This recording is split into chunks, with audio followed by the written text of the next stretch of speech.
Hello all my dear student, कैसे हैं आप सब। आई होप कि आप लोग काफी अच्छे होंगे। एंड आज के इस वीडियो में हम लोग बात करेंगे क्लास 12 हिस्ट्री चैप्टर नंबर 3, जिसका नाम है बंधुत्व जाति तथा वर्ग। इस चैप्टर से बनने वाले सभी इंपॉर्टेंट क्वेश्चन को हम लोग आज की इस क्लास में कवर करेंगे, जो कि NCERT based Hindi and English दोनों लैंग्वेज में रहेगा।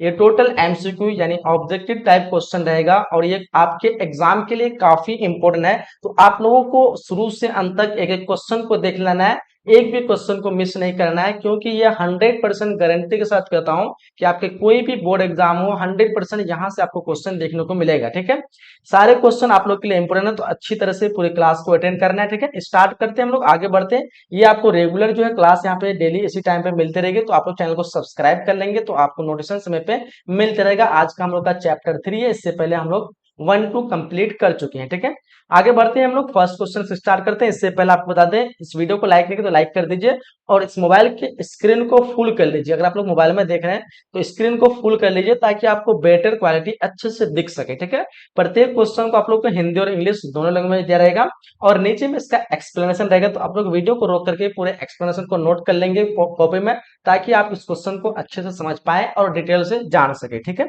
फर्स्ट क्वेश्चन पूछ रखा है, महाभारत के आदि पर्व के किस अध्याय में भीष्म द्वारा 8 प्रकार के विवाहों का वर्णन किया गया है।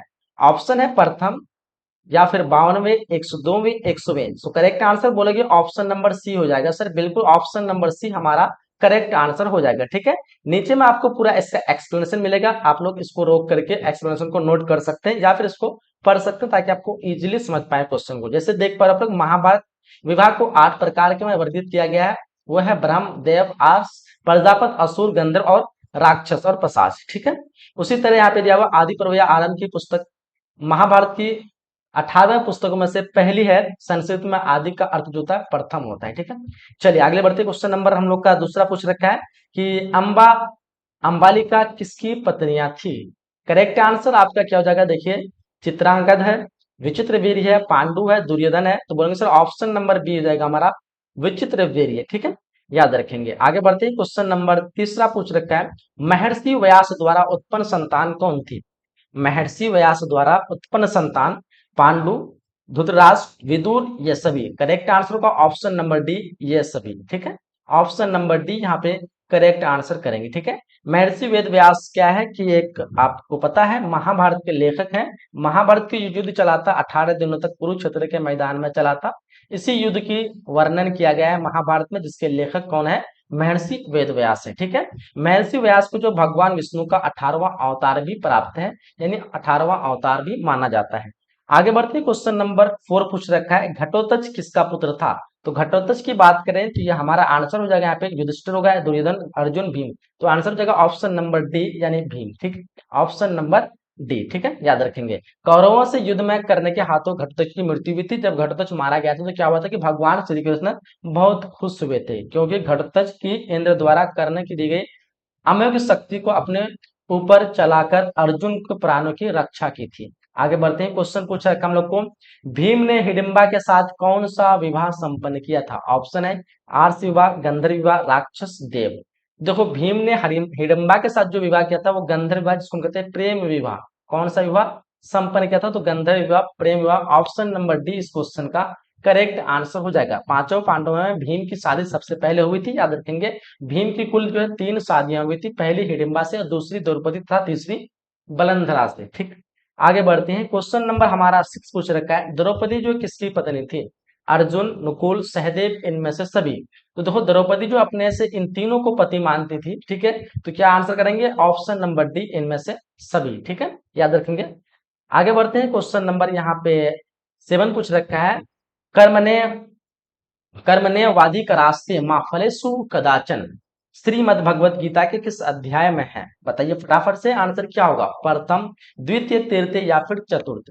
करेक्ट आंसर की बात करेंगे तो हमारा ऑप्शन नंबर बी होगा द्वितीय अध्याय में है, जिसका अर्थ होता है कर्म पर ही तुम्हारा अधिकार है, कर्म के फलों में कभी नहीं, इसलिए कर्म को फल के लिए मत किया करो। ठीक है, आगे बढ़ते हैं, क्वेश्चन नंबर 8 पूछ रखा है, श्रीमद् भगवत गीता के महत्व पर किसने विचार व्यक्त किए। महात्मा गांधी, विवेकानंद, बाल गंगाधर तिलक या फिर इनमें से सभी। सो करेक्ट आंसर बोलेंगे सर ऑप्शन नंबर डी हो जाएगा, इनमें से सभी। ये तीनों व्यक्ति जो है कि श्रीमद् भगवत गीता पर विचार अपना व्यक्त किए थे, ठीक है। तो ऑप्शन नंबर डी याद करेंगे, ठीक है। इसके लेखक कौन है, तो मैंने आप लोग को बताया था भगवत, यहाँ पे सॉरी क्या पूछ रखा है, लेखक नहीं पूछ रहे हैं यहाँ पे आपको, मतलब कुछ पूछ रखा है। ये महाभारत के क्या कहते हैं, भीष्म पर्व का अंग है। गीता के 18 अध्याय और 700 श्लोक है इसमें, ठीक है। याद रखेंगे ये क्या है, महाभारत के भीष्म पर्व का एक अंग है। गीता में जो है 18 अध्याय है, ठीक है। और कितने हैं, 700 श्लोक हैं। भारतीय परंपरा में भगवत गीता सातवीं महाकाव्य भारत जिसका एक हिस्सा है, जो श्रेय ऋषि व्यास को दिया जाता है, जिन्हें वेद व्यास भी कहा जाता है, ठीक है। महाभारत के जो लेखक है वो वेद व्यास है, मैंने कई बार आपको बता चुका हूँ। आगे बढ़ते ही क्वेश्चन नंबर हमारा 9 पूछ रखा है, महाभारत का युद्ध कुरुक्षेत्र के मैदान में कितने दिनों तक चला था। काफी लाजवाब एंड इंपोर्टेंट क्वेश्चन, देखिए कितनी बार ये क्वेश्चन एग्जाम में पूछे गए हैं। तो बोलेंगे सर ऑप्शन नंबर हमारा क्या हो जाएगा, तो 18 दिनों तक चला था। कितने दिनों तक चला था, 18 दिनों तक चला था। और ये जो चला था तो कहाँ चला था, तो बोलेंगे कुरुक्षेत्र के मैदान में। कहाँ पे चला था, कुरुक्षेत्र के मैदान में। किसके बीच हुई थी ये युद्ध, तो पांडव और कौरवों के बीच हुई थी। किसके बीच हुई थी, पांडव और कौरवों के बीच। पांडवों की संख्या 5 थी और कौरवों की संख्या 100 थी। हार जो हुई थी ये 100 वाले संख्या की हार हुई थी, यानी कौरवों की हार हुई थी। और जीत किसकी हुई थी, पांडवों की हुई थी। लेकिन पूछ रखा आपको युद्ध, तो युद्ध हो जाएगा आपका 18 दिन तक चला, ठीक है। आगे बढ़ते हैं, कुछ डिटेल्स दी गई है, आप लोग देख सकते हैं। नेक्स्ट क्वेश्चन, क्वेश्चन नंबर 10 पूछ रखा है, गंगा पुत्र किसे कहा जाता है। यानी गंगा पुत्र किसे कहा जाता है, अर्जुन, विदुर, भीष्म या फिर पांडु। तो गंगा पुत्र जो है भीष्म को कहा जाता है। ऑप्शन नंबर सी इस क्वेश्चन का करेक्ट करेंगे। महाभारत में भीष्म ने कौरवों का साथ दिया था। क्या किया था, महाभारत का युद्ध हुआ था 18 दिनों तक। इसमें जो है आपका गंगा पुत्र जो है, जिसको हम भीष्म कहते हैं, भीष्म ने किसका साथ दिया था, कौरवों का साथ दिया था। और अधर्म के साथ देने के कारण जो है ही वो मृत्यु को प्राप्त हुए थे उसी तरह के। आगे बढ़ते क्वेश्चन नंबर 11 पूछ रखा है कि ब्राह्मण वंशीय सातवाहन नरेश वशिष्ठ पुत्र सतकर्णी ने विवाह का संबंध किस वंश के साथ जोड़े। शक होगा, पहलव होगा, कुषाण होगा या फिर हूण होगा। तो करेक्ट आंसर बोलेंगे सर शक हो जाएगा, ऑप्शन नंबर ए। शक वंश जो है ये आपका 78 ईस्वी में शुरू हुआ था। माना जाता है कि ये युग जो है इसकी स्थापना जो राजा कंस को जाता है, क्योंकि राजा कंस का जो राजरोहन जो हुआ था वो 78 ईस्वी को ही हुआ था, ठीक है। तो ऑप्शन नंबर यहाँ पे क्या मारेंगे, ए मारेंगे शक, ठीक है। आगे बढ़ते क्वेश्चन पूछ रहा है हम लोग को, महाभारत के किस वर्ण में वर्ण व्यवस्था का, महाभारत के किस पर्व में वर्ण व्यवस्था का उल्लेख मिलता है। तो महाभारत के जो आदि पर्व होगा, भीष्म पर्व होगा, शांति पर्व। तो बोलेंगे सर ऑप्शन नंबर हमारा सी हो जाएगा, शांति पर्व। क्या होगा, ऑप्शन नंबर सी। वर्ण व्यवस्था का प्रारंभिक रूप ऋग्वेद के पुरुषोत्तम में मिलता है। इसमें 4 वर्ण है, जैसे ब्राह्मण, राजनीय, क्षत्रिय, वैश्य और शूद्र का उल्लेख किया गया है। आगे क्वेश्चन पूछ रखा है, ऋग्वेद के पुरुष सूक्त में सर्वप्रथम किस वर्ण का उल्लेख मिलता है। तो ऋग्वेद के पुरुष सूक्त में सर्वप्रथम जो मिलता है वो मिलता है आपका शूद्र का। Option number D correct answer करेंगे, ठीक है। ऋग्वेद समाज के आरंभ में 3 वर्णों का उल्लेख किया गया था, जिन्हें ब्राह्मण, क्षत्र, वैश्य कहा जाता है। बाद में शूद्र नामक एक चौथा वर्ण जोड़ा गया था। शूद्र वर्ण का उल्लेख पहली बार जो ऋग्वेद के 10वें मंडल के पुरुष सूक्त में हुआ था। तो पहली बार यहाँ पे देख पाए होंगे। तो यही क्वेश्चन पूछ रखा है, ऋग्वेद के पुरुष सूक्त में सर्वप्रथम किस वर्ण का उल्लेख मिलता है। तो पहली बार जो मिलता है ऋग्वेद, हाँ ऋग्वेद में मिलता है किसका, तो शूद्र का। तो ऑप्शन नंबर डी हो जाएगा। आगे बढ़ते हैं, क्वेश्चन पूछ रखा है, चंडाल और श्रिप माने जाते थे। जब भी वे नगर आते थे उन्हें लकड़ी की आवाज करके आना पड़ता था, ताकि लोग उन्हें देखने के दोष से बच सके। यह कथन किसका है। पूछ रखा है, चंडाल जो है अश्रित माने जाते, खुद भयानक हो जाते, लोग इसको देखकर डर जाते थे। तो इसको बचाने के लिए गांव वाले डरे नहीं, इसको लकड़ी की आवाज करके आना पड़ता था, ठीक है, ताकि लोगों को पता चल जाए कि हाँ आ रहा है चंडाल, तो लोग जो उसको देखने से बच जाए, ठीक है। तो ये कथन जो कहा वो किसने कहा, ये ऐसा चीज। तो फैयान होगा, मैगस्टन होगा, कैटिल होगा, ह्वेनसांग होगा। तो करेक्ट आंसर होगा आपका ऑप्शन नंबर ए, फैयान। क्या हो जाएगा, ऑप्शन नंबर ए करेक्ट करेंगे। क्वेश्चन नंबर 15 पूछ रखा है, दुर्योधन की माँ कौन थी। तो दुर्योधन की माँ की बात करें तो हमारा आंसर होगा ऑप्शन नंबर ए, गंधारी। कौन थी, गंधारी थी। गंधारी का जन्म जो गंधार शासक के रानी सबूला और क्या कहते हैं सुधर्मा से हुआ था, ठीक है। आगे बढ़ते हैं, क्वेश्चन पूछ रहे हम लोग को, निम्न में से किस प्रसिद्ध संत ने गीता की भक्ति टीका मराठी में लिखी है। बताइए, एकनाथ होगा, नामदेव होगा, तुकाराम होगा, मानेश्वर होगा। Correct answer option number D करेंगे, मानेश्वर, ठीक है।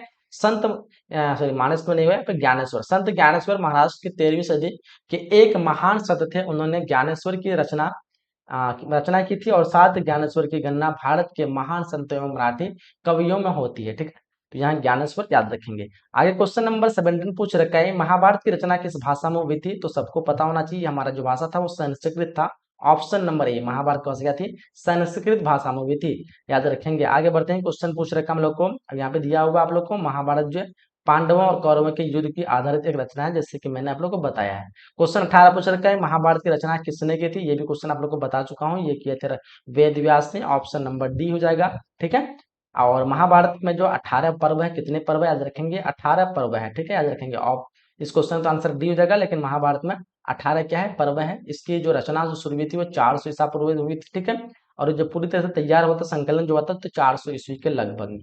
आगे बढ़ते हैं, क्वेश्चन पूछ रखा है, मनुस्मृति में कितने प्रकार के विवाह का उल्लेख किया गया है? तो सबको पता होना चाहिए, मनुस्मृति में हमारा हो जाएगा 8 प्रकार के विवाह का उल्लेख किया गया है। ऑप्शन सी इस क्वेश्चन का करेक्ट करेंगे। ठीक है, मनुस्मृति में 8 प्रकार के विवाह का वर्णन किया गया है, ब्राह्मण, देव, आर्ष, प्रजापत, असुर, गंधर्व, राक्षस और पिशाच। ठीक है, आगे बढ़ते हैं, क्वेश्चन नंबर 20 पूछ रखा है, महाभारत में कितने प्रकार के विवाह का उल्लेख मिलता है?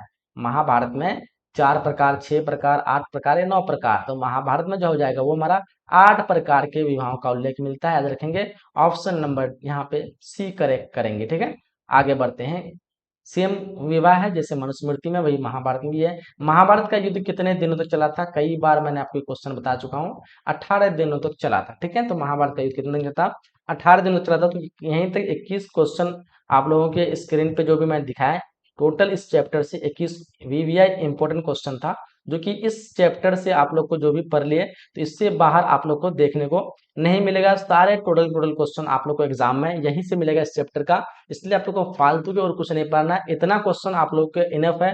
वीडियो पसंद आए तो वीडियो को लाइक कीजिएगा। ठीक है, और जो भी आप लोग चैनल में है, न्यू है, तो चैनल को सब्सक्राइब कर लेंगे। ठीक है, ताकि आपको 1 मिनट आप लोग को बता दे रहा हूँ, जिसको भी अगर आप लोग को पीडीएफ लेना है ना, पीडीएफ लेना है, मैं दिखा दे रहा हूँ, जिसको भी आप लोग को पीडीएफ चाहिए तो इस नंबर पे कॉल करेंगे। ठीक है, 82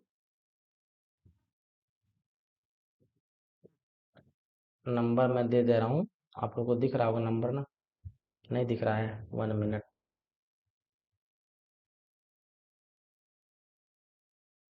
चलिए, दिख रहा है नंबर।